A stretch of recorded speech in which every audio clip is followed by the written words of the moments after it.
From the Global Maritime Studios, News Final with Rebecca Lau.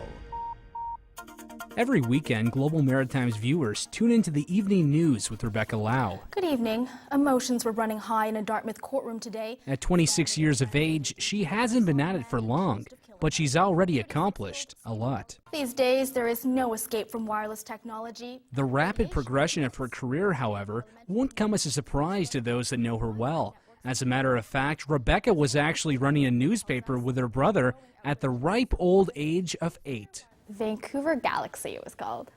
My parents bought a typewriter one summer at a garage sale, so we would type it up and draw little pictures, and we delivered it to our parents' room in the morning.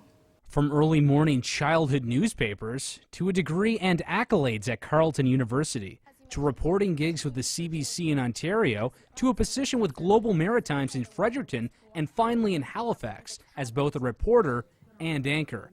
Rebecca's ability to adapt to her changing environment hasn't gone unnoticed by her coworkers or the competition. She has a really great attention to detail. I know that she wants to get her facts straight and her facts right, and I know that she'll go the extra mile to do that.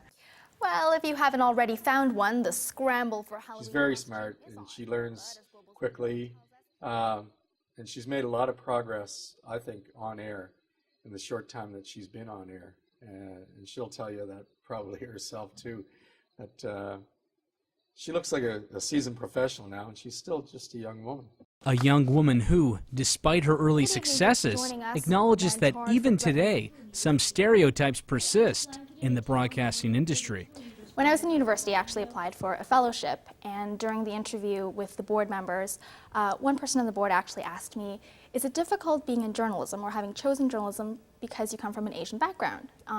How did your family react to this decision? They, in an uproar. When the truth of the matter is, I actually came from a family that was really supportive. We were a really newsy family.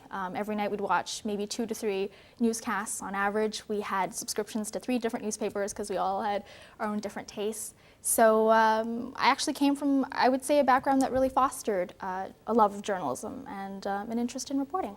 An interest in reporting that was noticed by Alan Rowe. He's the news director and current evening news anchor at Global Maritimes. He hired Rebecca. Man, woman, Asian, black, whatever, that's not that. She's a journalist, and she's a good journalist. And that's what, as a news director, I need, and that's what I'm looking for, is a person who's going to go out and get the story I need, going to bring the facts back, present it credibly, and present it accurately, and when it goes to the anchor desk, presenting it there as well, communicating that to our viewers. That's what I'm looking for, and that's what Rebecca brings. As for what the future may bring for Rebecca, that's yet to be written. While she says she'd one day like to work for a national news program, right now, she's focusing on the present. What's more important than setting future goals that are really far ahead is doing really well at or honing your skills at what you are doing. So I'm still trying to improve. I know there's a lot of room for improvement, and that's kind of what I'm focused on right now.